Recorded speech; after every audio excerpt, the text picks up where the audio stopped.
Hello, everyone, and welcome to this live episode of To the Moon, Allison, where we talk about the top and trending works in science fiction, fantasy, speculative fiction, and romance. I am so pleased to be joined today by Cadwell Turnbull, author of No Gods, No Monsters, We Are the Crisis, The Lesson, and we're calling it The Convergent Saga, which I had to check before the show because I didn't know. I wanted to call it other things, including things that might feature Tom Cruise movies that nobody remembers. So, Cadwell, thank you so much for joining us. We both have a cold. It's probably not the same cold, so if either one of us starts coughing, we will cover for each other and drink our tea. Hi, Cadwell. Thank you for coming on the show. Thank you for having me. So Cadwell is now in Indiana, which seems way worse than being in the Virgin Islands in terms of having good weather. And that's why you have your cold, because your body has rejected it. But a lot of your books are set in the Virgin Islands. So if you want to just tell us a little bit about yourself and about the books that we are talking about today, because I'm talking about all of them. So you can start with any of them. You can go in order. You can go in whatever. I mean, I probably am still not sure what tootsing the teeth is. So I'll just go over here and practice that too. Is it this? It's like... Okay. Is that okay? Yeah, it was one of those things where the person was saying it. I'm like, I wish they would just do it on the audio. I would have appreciated that, so that I'm like, right. I don't think I know what that phrase really means. But you use a lesson, yeah. But I'm like, I need a dictionary of what doing that to your teeth is. It's like it's not picking at it. I won't do that. We're live. Anyway, hi. Hi. So you asked me to introduce myself, right? Yes. So I'm Cadwell Turnbull. I've written The Lesson, which was my debut novel, No Gods, No Monsters, and We Are the Crisis, which just came out in the beginning of November. I grew up in the Virgin Islands, spent most of my life there until I went to school in Pittsburgh and beyond. Culture shock. Culture shock. Right. So St. Thomas and the Virgin Islands in general tends to show up in my fiction. Along with some of the other places I've been, but I tend to write about characters that are either from there or have family from there or returning there or leaving there, so yeah, and it shows up in my short fiction a lot too. There's a lot of characters that are that grew up or live in the Virgin Islands. Well, I love that you include that, partially because when I do my audiobooks, which is my favorite way to listen, I get to hear the different accents, which I think, especially when you do things like No Gods, No Monsters and We Are the Crisis, you have people from different places, so they don't all have the accent. So you make your narrators work for their paycheck because they got to go turn it on, turn it off. Okay, now you sound like somebody from Boston. You have to sound much more New Englandy now. Okay, do that. So I enjoy that because it brings like a realness to it that a lot of times when I'm doing it in my head's like, I don't really know what to do with this. But I loved, so one of the things, I had a hard time posting about your book and not giving things away because they are amazing books. They are serious. And then I'm like, but they have werewolves, dragons, and aliens in them. And it's a hard thing to kind of like put those things together and go, no, it's a serious book about aliens. I'm not kidding. No, guys, really. No, put your antenna down. There's none of that. Okay, maybe there's some tentacles, but no, that's not most of the book. I want to start with The Lesson, partially because that's the one that I read most recently, even though that's your first book. And I feel like it's probably the most realistic book I've ever read about what an alien arrival, because someone's like, invasion? What language are we using to talk about the arrival of this alien species and what that actually looked like? What was the inspiration or what was the starting point when you're like, I'm going to write a book about aliens coming to the U.S. Virgin Islands? A second. I like that. Well, now I'm going to make you cough. So no laughing, because laughing we're going to so out. I mean, since then I've read quite a bit of like alien first contact novels that are like I would say fairly realistic. So The Sparrow, I just recently read that this year, and it's incredibly realistic. And Ted Chiang has, because we're talking about things that haven't happened. We're like, it's really realistic, right? We're all starting from a place of what would it be like, but when we say that, we're like, this feels like this is how it would go down. This feels like exactly how it would play out, which is extra creepy because then you go, how does this person know? Do they know something I don't know? Yeah, so highly plausible, right? Yeah, that's a good way of putting it. Yeah. But yeah, I feel like a lot of my influences, prior to that was TV and film. So like Independence Day was an influence, just insert any first contact signs. Yes. Any first contact. With the Signs, and then there were the 2 different Arrival films, the one with Charlie Sheen and the backwards knees. That one's still right. The backwards knees. The kid has backwards knees. He's an alien. That one was probably less realistic than some of the other ones, but that's okay. Right, and so and part of the reason why I decided to set it in the Virgin Islands was to kind of be in conversation with those movies that are set in more typical locales, so New York or DC or LA, so a lot of them always seem to feature like a farm town somewhere. Like somebody's always got a farm and maybe a spaceship and a barn, and maybe that's just because that's a good flat space for people to land on. I'm not really sure. Probably Superman did that to people. Yeah, he's probably started that trend with all the corn, as far as eyes can see. But yeah, so I wanted to do something that was in conversation with that, and it also, was influenced by a dream I had. It was just a random dream. I love that. Set in a small town, so not the Virgin Islands. And then I decided, this might be, it might be cool to set this back home, and all the implications of what that would mean started coming out of that. So like, conversations about colonialism and faith and sexuality and all this stuff came up once I started thinking about setting it back home.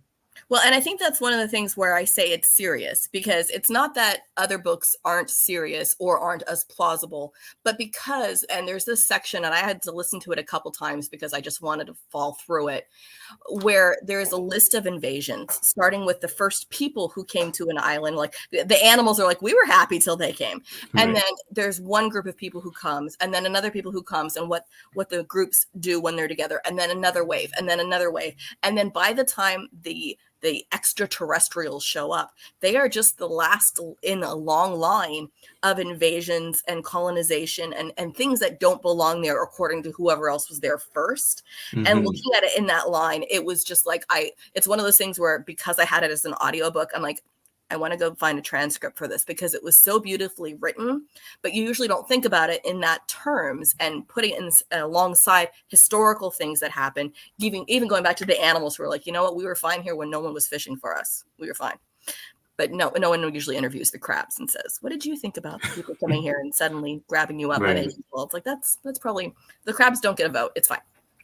But even then, in terms of things like statehood and what would that mean for people, and how does that then factor in when you factor out, hey, we're no longer the controlling party because there's, aliens and they're kind of in charge now, or they're not necessarily sharing power very well. And what does that look like? And how do people react to these outsiders, both positive interventions and negative interventions, and the intersection with that and faith? And all of those things were explored beautifully in these different segments, and then watching you weave them together. I can't think of another book that I've seen do that as well. So that's like, just hats off to just the writing craft involved, because you're taking those different storylines and then watching how they weave back in later. Some that just seemed completely irrelevant at first. I'm like, King Cock, are you serious?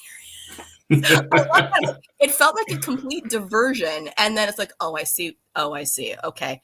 And then watching you weave that back into the narrative, and watching it then even at the very end, watching it come back in and be threaded through, and this person that seems like, okay, this is Cadwell having a little tongue-in-cheek fun at the guy who has like cockfights, and okay, he grows marijuana and he also has cockfights, but oh, by the way, he's also sleeping with an alien.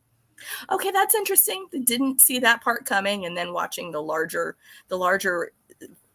I don't want to give away what happens later in the lesson, but watching the larger implications of some of the choices people make along the way, and how that impacts those around them. Even things that they're like, well, this is my life and how I want to live it.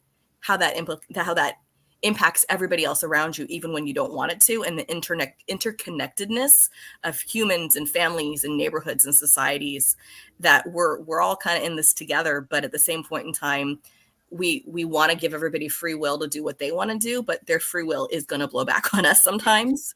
So sitting there going, could I get them to stop? I don't think I want them doing that anymore. I don't like what it does to me. But you handled it just gorgeous. I don't even know beyond what that to say about it. But then you transition from, we're dealing with aliens in the lesson, and the Ina, which I love that, and your explanation of what they mean, because I've learned linguistically that a lot of other cultures, their term for themselves is like the people or this or that, and then translated into English, it's something else. But just everybody's like, we are the people. No, we are the people. Everybody's the people except only including ourselves, and how that frames other people as others because they are not in part of that linguistic term. So you shift then to like full-on monsterverse, but we're calling it the Convergence Saga. So tell me about the Convergence Saga and where that started, and why there is no sequel to the lesson, and can I pay you for a sequel to the Well, I mean, that's publishing. I'm laughing because nothing is clear cut with the things that I do. So the lesson I do intend to return to in some fashion. I'll just put it that way. I would like more. I would like to see certain children grow up who are only little tiny people right now. I would like to see relationships continue. I would like to know about more animals I really am worried about all the animals at the pet center at the end there, but that's not really relevant right now either. Okay. So getting back to the Convergence Saga, we are dealing with, as some people call it, the monsterverse. And again, you take something that most of the time when we encounter it in fiction, it's over the top, it's completely different universe in many ways, like everything's Oogie Boogie Man instead of, okay, these are the neighbors down the street that run a book co-op. And by the way, they have some extra things going on that might complicate their lives. So where was the inspiration for that one? Was it also a dream? You have really good dreams, if so. No, it wasn't a dream. So, I mean, when people ask me, like, where the inspiration came from, it was pretty much TV again. Yes. so Okay. so Let's just start with the fact I used to be the kid who my mother would be like, why are you watching TV again? She couldn't handle the fact that I could be doing homework and watching TV. The TV was always on. Lot, yeah. I know. And people are like, that's just terrible and it's bad for your imagination. I'm like, is it though? Because I love and I have so much inspiration we were talking about The Great beforehand. We'll have to compare notes on the shows that we've seen that I haven't seen and that I've seen that you haven't seen, and which ones we both go, we need 7 more seasons of that. But what were some of the TV inspirations for the Convergence Saga? So, I mean, the obvious one was Buffy the Vampire Slayer. Stuff like Charmed. Shout out to the WB and CW networks. Basically, any teen drama with fantasy elements, that was a huge influence. And also, I tend to use that to my other comp title, The Wire. So, okay. Thinking about a community as being a character and having a character arc, and intersecting narratives and the politics of place and all of that stuff. That's very much The Wire. So and I love those things together. Well, and I love the fact that here I am, I'm reading a book that people would go, yeah, you're reading about werewolves and, these different things. I'm like, yeah, but I'm also learning a lot about how co-ops work, which I didn't think I would be learning about in a book like this. And hearing about it, and some of the scenes that to me were the most impactful were ones where the monsters were completely in the background. And it's people looking about how to make a community more, I don't even know how to say it, more and I don't want to say anti-capitalist, but capitalism to work for the people instead of being used by the people, and learning more about that. Because growing up, I mean, I went to the school in the United States, and in California, I don't think I ever heard the term co-op ever until I was an adult. Like, it just never came up when they're teaching us about economics and systems. And it's like, well, communism's like this and capitalism's like this, and understanding the ideas of trickle down economics. And there's a scene, and this really won't spoil anything because it isn't central to the plot, but where there is a character trying to convince a retiring dry cleaner owner that she needs to go ahead and sign off to her workers, and what that would mean in terms of her legacy versus signing it off to someone who's just going to dismantle it for parts and maybe, won't have anything left for her. And she's like looking at the workers going, do you really want them working? Like, the lady wouldn't even call me up when I was here. Like, you think they can? And then the idea of, okay, well, having something in place from an economic standpoint to be able to give these people who may not have capital up front to have buy-in power. Because then I'm thinking through, like, well, but where would they have the money to do the buy-in? Because only certain people have capital. Right. I just made it a much longer word than it needed to be, capitable.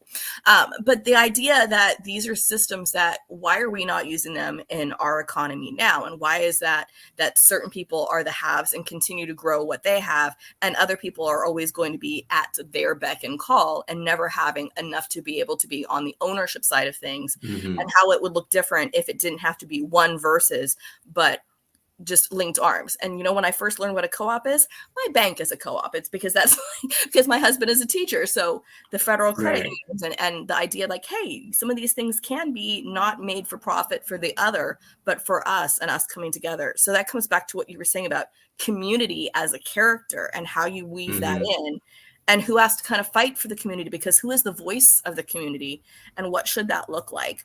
And then you do it with like a dragon and werewolves and different kind of shifters and a community who doesn't know what to do with that, starting in the first book with, hey, by the way, there are monsters.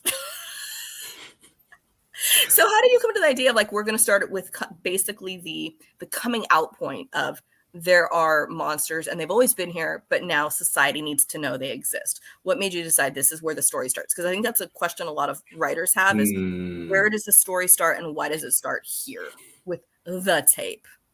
Right. So, going back to the lesson for a second, I saw that as like the moment in history where things change, right? So like a moment of great change within society, and then kind of playing that out like 5 years later, how would the world change because of this great change? Yeah. And so when I was thinking about the Convergence Saga, when I was writing No Gods, No Monsters, I kind of saw them as sister books, or at least cousins, right? So they are kind of set around this moment of discovery, and then it kind of plays out like, well, how does that affect individual people's lives, and then how does that affect society? So thinking about that same kind of scaffolding, because they're also similarly structured. They're like mosaic narratives where there's multiple perspectives that are intersecting and converging. And so it was like, okay, if monsters were real, what would be the circumstances by which it would come out? And then also, how would they have managed to remain hidden for so long? And so all of those kinds of like very, practical questions were some of the motivation for some of the plot. So it was very much, how would this play out logically in a way that would make sense? And then I played it out almost exactly that way. Other weird things start happening with the story as well, but it was very much let's imagine this discovery, its toll on society, and the causality. So where did it come from, and where is it going? And I feel like you handle the causality more in the second book, and maybe it's just because it's been a year since I read the first one that maybe I'm not remembering some of the causality issues in the first book, but I felt like you really addressed the causality just in depth in We Are the Crisis, seeing certain things happen. And there's certain stories that, again, you do this to me where I'm like, where is this going? Where is this going? And then when you see it come all the way around, you're like, oh, I see where he's going with this. And it's just the scales fall from your eyes, and you just have to kind of like stop and take a moment and then re-listen or reread that part again to go, okay, I see what you did here. Getting these different characters and again, drawing the narratives together, the convergence as you were. But when you were saying like, how is it that they remain hidden for so long? Going back to Buffy, I'm just like, well, there was a gas leak and meth. There were a bunch of teenagers on meth. Because that was always the excuse. Like, how it was so bad. It was so bad. I mean, I think about it a lot. How they just managed to just have like an episode of the week where, oh yeah, there's like fish people in the sewers. Yeah. And then they just move on. They're just like, oh yeah, no one. There's no. Noticed how much of your swim team is now missing? Nobody's noticed. Right. All right. Zero ramifications for any weird thing that happens. Like there'll be what was the episode called Beer Bad, where they drink beer and they all turn into like cavemen. Cavemen. And so and everyone shared this experience. Right. And then nobody talks about it. And then nothing happens. It just moves on. And so I tried to be a little bit more realistic than that. But I'm also, a lot of stuff in these books are crazy. It's not totally realistic. Well, and some of it you deal with the idea of there's such a denial, and there's a scene in We Are the Crisis where someone is basically talking to a relative who's like just not accepting this and treating it like it's some kind of choice. And there is a choice factor in some of it because some of the things are transferred by genetics, and some of it's like, well, this person made a choice to become like these other people. And then it's like, oh, and now this person's found religion and has decided that they shouldn't be like that. It's like, that's a werewolf. I'm not really sure where that factors in terms of what the Bible says about werewolves. I must have missed that part. But like, where are you handling that? But the idea of like the denialism and some people being like, we're just not going to talk about that. We don't talk about it in this house. We're just, nope, don't bring that up. So then family estrangement happens because they just won't talk about whatever's in the room, and how that plays out into other things and sexuality and religious choices and political choices. We're like, so just we won't talk about it. We're just going to sit there and pretend that didn't happen. And no one's talked to Uncle so-and-so in 3 years because of it. This is pretty normal, like stuff that we see in society, right? And so I was thinking, not everyone's going to be comfortable talking about monsters at the dinner table. It's just going to be a thing that some people talk about, maybe too much, and then some people don't talk about at all. Exactly. Those of us who watched a lot of Buffy and Angel, we're watching it excessively, and we're talking about it and dissecting it and going, "Ooh, did you hear?" And they say, "Okay, your interest is unhealthy. You need to just tone that down." Yeah, just that's enough of that. But I do like how you bring certain things that I don't think things like Charmed or Buffy really ever addressed, which are those larger societal things, especially when we were done, we just made Sunnydale just a crater in the ground, and no one seemed to notice there's a whole town gone. It's fine. No one cares. Just moved on again. Moved on. Like, go down to Los Angeles. Oh, there's another hellhole. And then what happens at the end of Angel? We're going to just pretend that this demonic battle happened and no one noticed in Los Angeles, because Los Angeles, we're always kind of a mess. I mean, I'm about a county south and I stay out of there for a reason. Wolfram and Hart related reasons. It's fine. But I mean, it's one of those things where I feel like a lot of those shows, because they are aiming to be entertaining and hitting at the heart, they're like, we'll just stay clear of the political because that makes people uncomfortable. So they'll touch it just a little bit, but then they back away from it. And we're like, well, let's stick with the comfy characters that we like and the relationships, instead of really talking about what the politics would look like or the implications would be for a society dealing with this. So instead they're just like, okay, now all you girls are slayers. We're not going to talk about this anymore. The show's over. We can just cancel the show. It's fine. Move on. Well, I want to know what you're watching now that's inspiring you to write whatever you're working on now, which might be more following the lesson, the Ina comeback or something. I don't know. The Ina return, Revenge of the Ina. Maybe don't use a Star Wars related title. So I mean, I'm trying not to spoil plans before I do them. With the lesson. But okay, so one thing that I'm watching right now that I just like, I don't know if it's influencing anything, is For All Mankind. I just really and I think, okay, what season are you on? Because I'm still in season 1. Okay, I'm in season 4. Because, and here's, I think I told you earlier, certain things happen on shows and I'm like, I'm not watching anymore. Where I get season 1. Okay, there is a child endangered that I was like, and I'm pretty sure the child did not have a good end. Oh, yeah. Oh, no. And I was like, I get it. Your dad, who used to be on Altered Carbon, is in outer space now. But also The Killing. He was on The Killing too? Yeah. He was. I don't think I saw him in The Killing.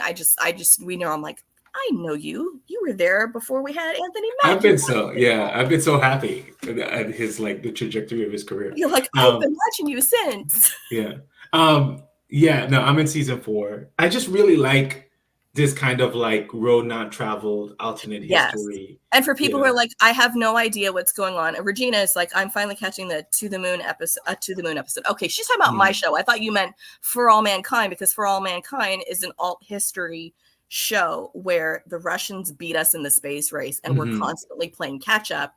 And so different things happen in terms of decisions made, including pushing females into the space force earlier. And that episode, well, I won't say which episode, but there was an episode that just about got me to stop watching again too, because it was so hard to watch, and I was like shaking afterwards. I'm like, this show is not real. It should not make me shake, but there is such a realism to it.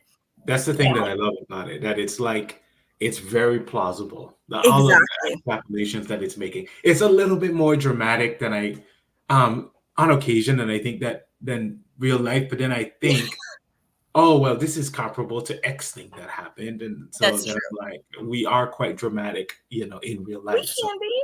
So, but and it is, I mean, I think you're right that it's like, it almost borders on melodrama, but then you're like, but we're seeing these highlighted moments that are the most dramatic moments in human history. So if you're like, yeah, they just keep happening, and something as simple as everybody's watching in a bar to see what's going to happen, and then when you realize, yeah, the Russians beat us to the moon, and how that would have changed the entire trajectory of our politics and everything. I love stories like that, and I read a lot of alt history, and I know I read one recently that I was disappointed in because it had so little alt history actually in it. It was like, what was the point of this being alt history? Like, it didn't really change anything, and then the plot had something completely different. And I'm going, are you in the wrong category? Or you just had an idea of, I just would rather have had this person win the election versus this person. Okay. Right. And it didn't really change anything else, to the point where it was like, couldn't you have done something? And I wonder if maybe an earlier draft, it had more, and then the editor's like, let's focus over here, because I do know how much things can change from the time an author comes up with a book to the time the editor's like, now it is ready to meet the world. And you're like, I didn't write this version. They're like, yes, you did. Here you go. Sign some copies. So hopefully that did not happen to you, and that I don't know who released Lesson, but the other two I know were from Blackstone. So it's all from Blackstone. Okay, yeah. Hopefully they weren't like, Cadwell, we're going to need you to rewrite the second half of this book in about a month. No, not yet. Maybe don't want to knock on wood. I will not give them any ideas. And they let me do whatever crazy idea so far that I've wanted to do, because the book or the series that I pitched isn't exactly the book that showed up. But they're like, but we will accept it. Close enough. They were like, okay, this is interesting. Whatever you're doing here. So I feel very supported. No, what I really like about For All Mankind is just how close it is sometimes, and then how different. Like it's kind of fun to kind of spot, in the 70s and the 80s and the 90s, the ways that they're like catching up, and then the ways that they're ahead, right? Exactly. So it's confusing sometimes, because then I have to stop and go, wait, no, we don't have a moon base.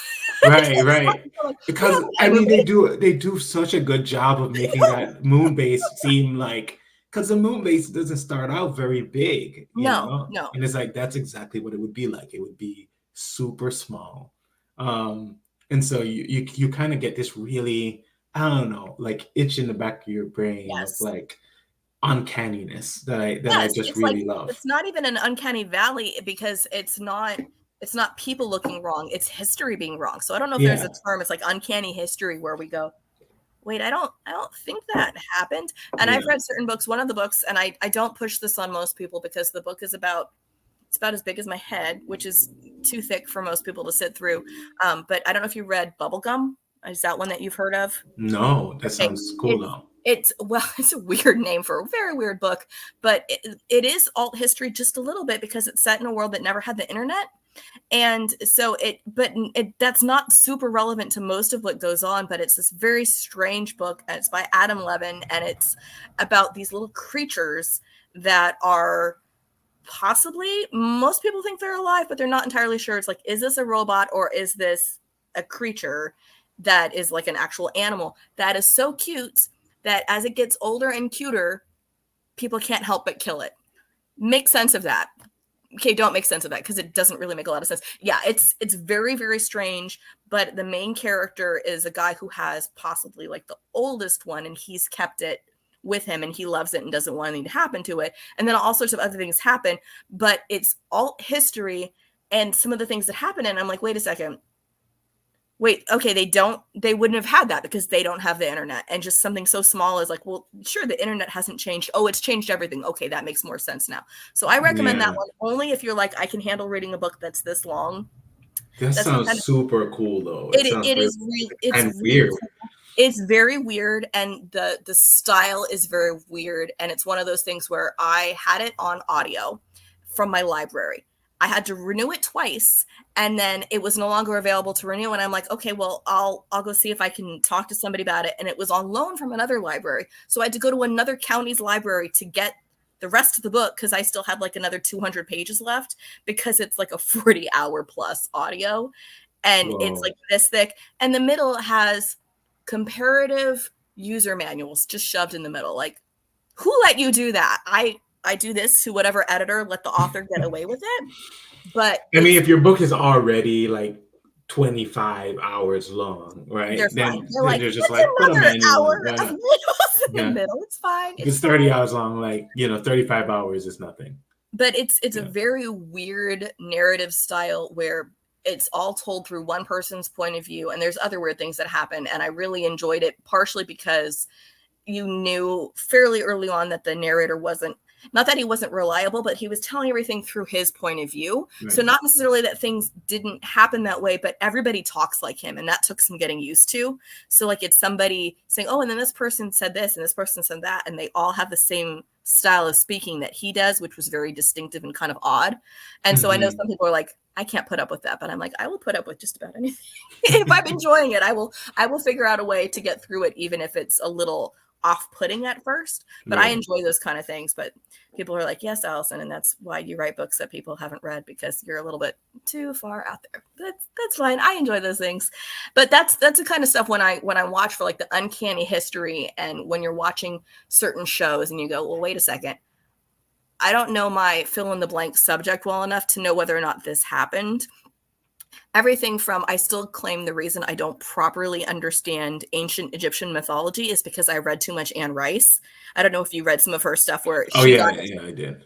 And I'm like, okay, so that's not really how any of that happened. I need to unlearn all the Anne Rice versions and then go read a proper version. I'm like, so they didn't become vampires that are immortal? No, that's not part of the normal story. No. Well, now I'm confused. Unfortunately. It's like, yeah, you're going to fail all these tests. And most of my biology and any kind of science also comes from science fiction. And they're like, you do realize that half of these terms are made up. I'm like, well, but if Geordie LaForge told me that, I'm pretty sure it's real, because he would never lie to me.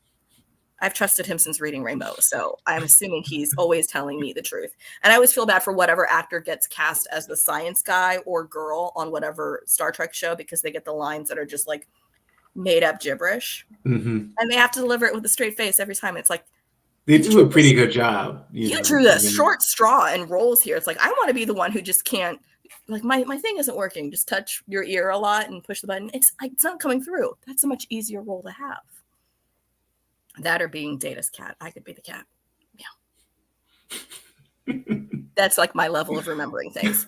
Does Data had a cat? Data had a cat. His cat's name was Spot. It's like, no one told Data that Spot's usually a dog's name. Well, clearly you were not going to the Star Trek conventions as a 13-year-old. That's fantastic. That's well, it's funny to me because I was the kid who was not cool because I went to them, and now Comic-Con's like super cool now. I'm like, when did this become cool? Because it was not cool when I was a child. Everything's like flipped on its head. But I feel like the proliferation of all things comic and geek has made it a lot more acceptable to like those kind of things. And people aren't like, you were watching Star Trek? I'm like, yeah, I was. I had a uniform too. I didn't watch any of the TV shows, Star Trek TV shows, but I did watch the movies with my mom. Was your mom a big fan of those? She was. I don't know if she was a fan of the TV shows. She's like, I watched it. I mean, we just watched movies together. I really liked Stargate. I was a Stargate person, so I watched every season of Stargate SG-1, including. Okay, I was going to say, did you watch then the spinoffs, like when they go to Atlantis and all that? I watched Stargate Atlantis and Stargate Universe, and I think I've watched most, if not all, of the made-for-TV movies that are in between those shows. The fillers. Well, the thing that I credit Stargate with, and again, this is uncanny history or maybe uncanny aliens, is when I was younger, I used to be really freaked out by the little gray men with the giant eyes. And then when I realized, oh, that's just the Asgard, they don't freak me out as much anymore. Although the pictures now, have you seen the pictures of the baby owls? Have you ever seen a picture of a baby owl? The baby owls look like the little alien people. So it's like everybody's like, now we know the little gray men are just, somebody saw a bunch of owls and they freaked out and because little owls, baby owlets, they just don't look right. They don't look like they're from this planet. There's certain animals that you're like, that's not right. And there's certain things in Australia that, I mean, I was talking to my agent the other day about the quokkas, and she's like, what's a quokka? I'm like, it's a animal in Australia that I don't think is real because it's so cute. It looks like it's just a hand puppet and people are just playing with it. But I haven't actually been to Australia. So until I actually go to Australia and see and feel quokka, and there's no like batteries in it or anything, and there's no puppeteer backstage, you know, that's the kind of thing that I won't believe is real any more than aliens or owls. Owls aren't real either. Okay, this feels like something you talked about with bubblegum.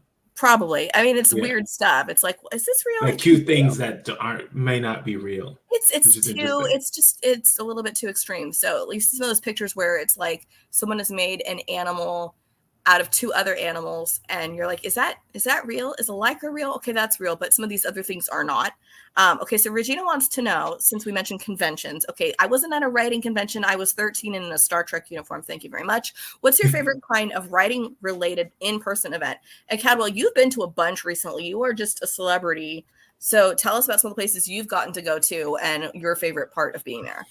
I mean, the big thing that I just, during the tour that I went to was the Texas Book Festival. Yes, you were down in Austin. Yeah, which was awesome. It's huge. It is, when I go to those ones that are like massive, I'm like, it's always like this overwhelming experience, a new experience to me. I'm like, there's this much people that are into books. Because I go to normal conventions, which are like in like some hotel, and they have some like, rooms and people show up, but it's not like, it's not anything like a whole street is filled with people, right? Like the Texas Book Fest was, or like when they used to have Book Expo and stuff like that.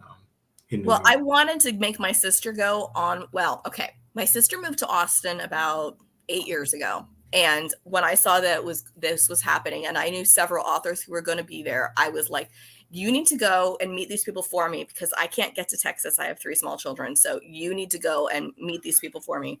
And she's like, I cannot handle that many people. And now that you say it's a whole street, she's probably like, it's a whole street. I wouldn't go because it's just a mass of humanity. And having that many people might be kind of overwhelming. But it's also, like you said, that many people who are into books and wanting to come and meet these authors.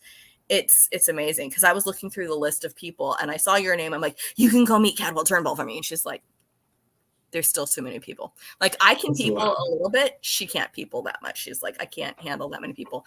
But we had sent her our child's flat Stanley. Do you know what a flat Stanley is? No. Okay. I don't know where they came up with this. I think it's from a book, but it's the idea that you make a little person version of yourself and you mail it to a friend or family member in another area. And then Flat Stanley goes on adventures and you take pictures of him and then you send him back. So it seems to be like a rite of passage for second graders. So my child sent his Flat Stanley to my sister in Texas. And I told my sister, I'm like, can you take Flat Stanley to the book festival? She's like, no, I'm not taking him to the book festival. I'm like, Flat Stanley really wants to go meet some authors. That's so cool. She's like, no, I'm not doing that. But we had her kid's Flat Stanley years back and he just— I wish I had a Flat Stanley. But it's fun. Hey, your Flat Stanley can go and be in like different books and different bookstores. And it's just a little picture of you like this. Oh, that's so cool.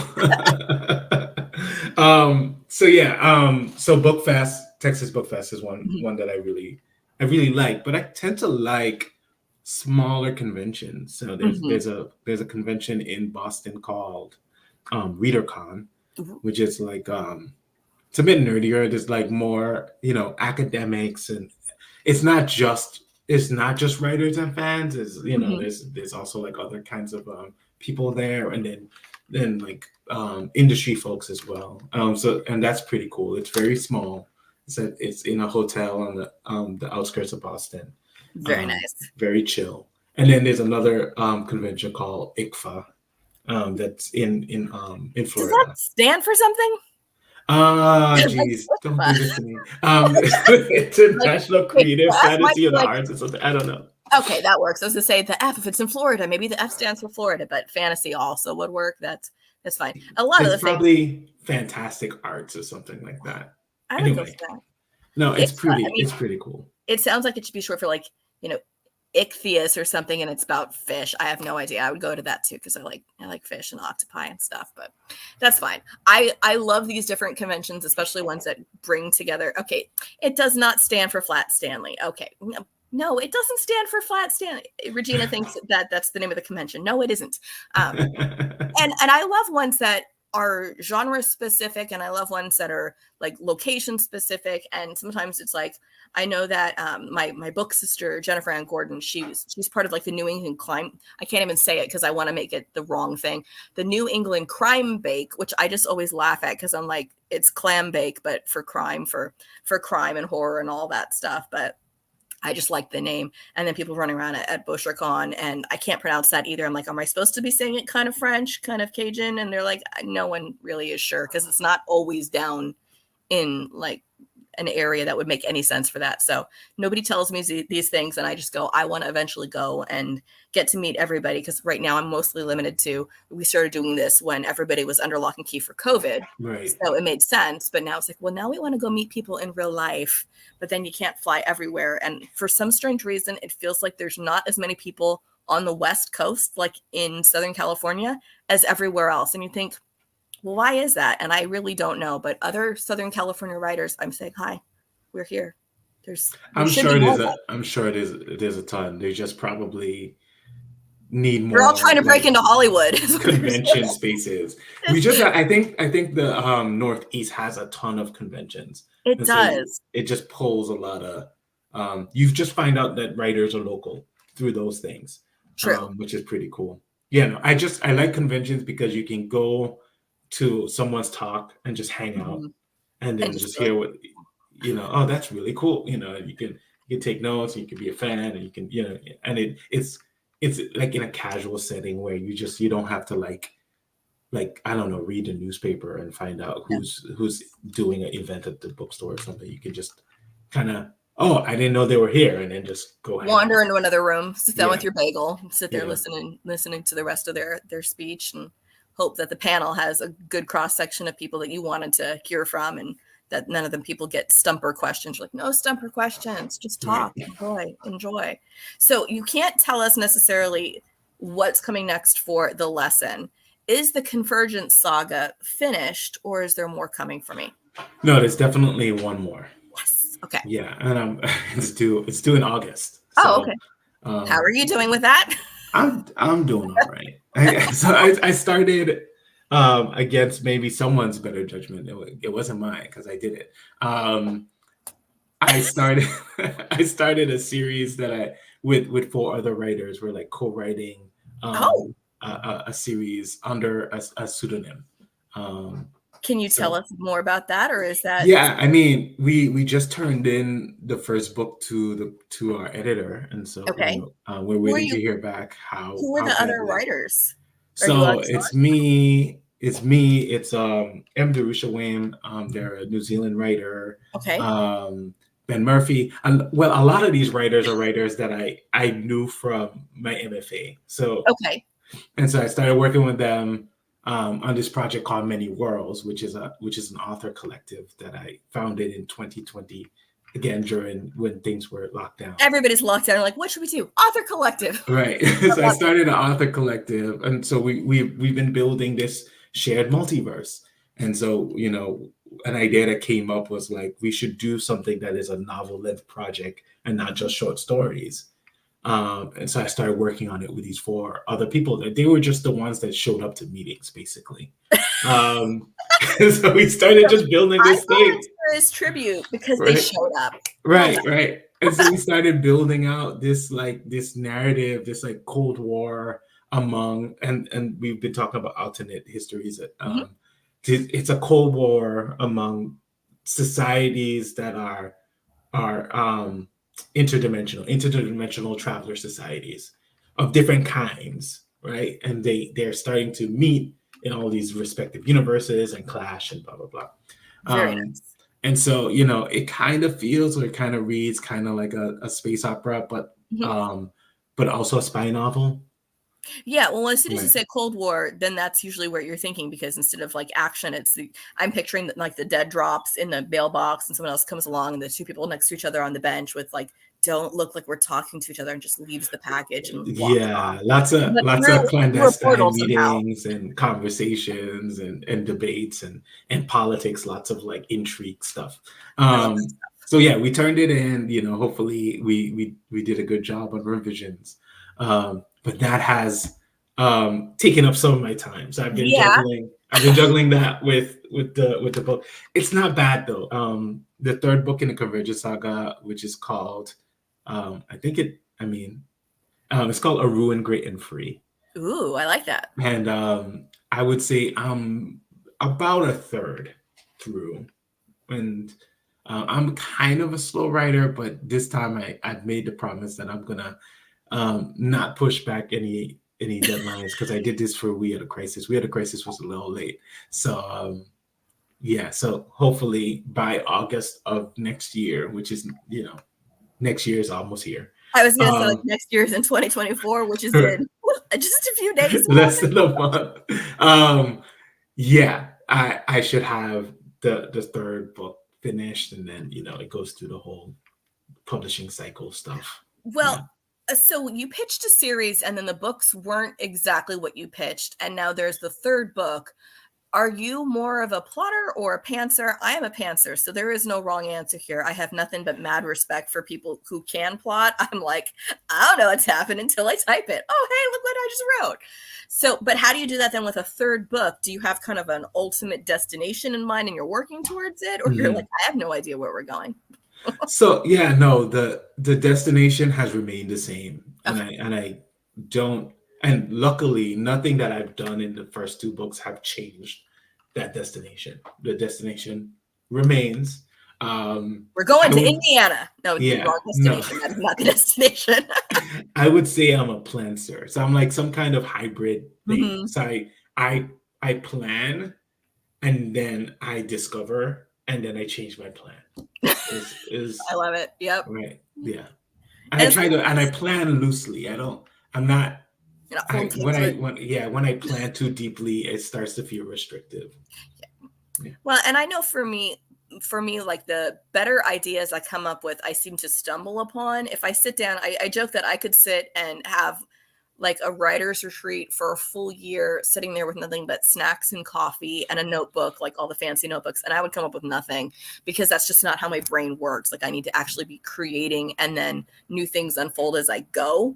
And the idea of like, oh, I'm holding to it really tightly. I understand that, because if you are like, okay, it has to get that way and it has to go that way to do it, instead of like, well, we're going to get there, but if we go over here and take the scenic route, it'll be a better journey for both the characters and a better reader experience. And that's ultimately what you want, versus like, well, we got here and we did it in record time. Like, well, no one was looking for record time, unless it's a short story, unless it's flash fiction. Nobody's looking for record time. I mean, and again, I read books this thick and don't complain about it too much usually. So yeah, I tend to see it as like tentpole. So like, you yes, just figure out where's the next milestone that I need to be at, and I'll get there. However I get there, but yeah. And if I need to move the tentpole a little bit, that's okay. The tentpole needs to change its shape a little bit. That's yes. Oh, by the way, it's a circus. Right. And the elephants have left. Bye. Yeah. And on that note, we are at like almost 50 minutes, so I should probably wrap this up, because both of us are coughing. No, we're fine. I have loved getting to talk to you, Cadwell. I'm excited to read where the Convergence story, if it is actually a circus tent, that's fine. Like if all the creatures decide we're going to have a co-op collective circus where they turn into werewolves on stage, don't write that. That's a terrible idea. But I would still read it if you did.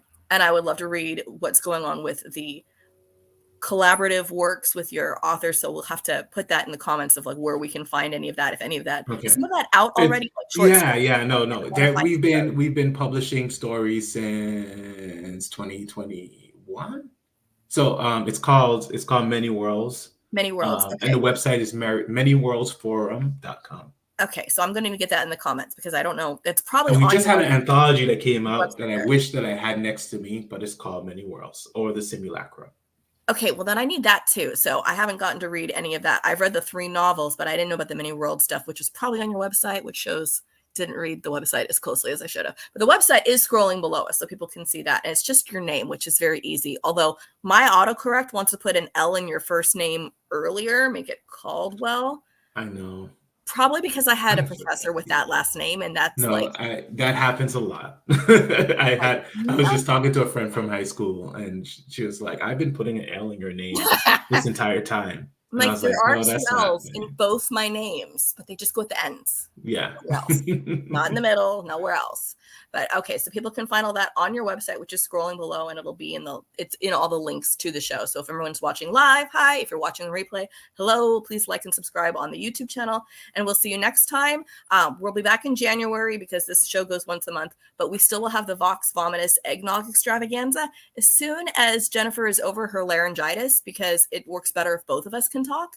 And I can mostly talk, but she really not right now. So everyone, please send good vibes to Jennifer to get her voice back. And eggnog is not a health drink, so she probably should have that after she's healthy. So thank you, Cadwell. And by the way, I think the Divergent Saga is a good Christmas present for people who are looking for some stocking stuffers of books. Is it? It's not too serious. It's not too serious. It may not fit in a stocking if you shove them in wrong, so you might have to wrap them and put them under the tree. Oh no, that would be terrible.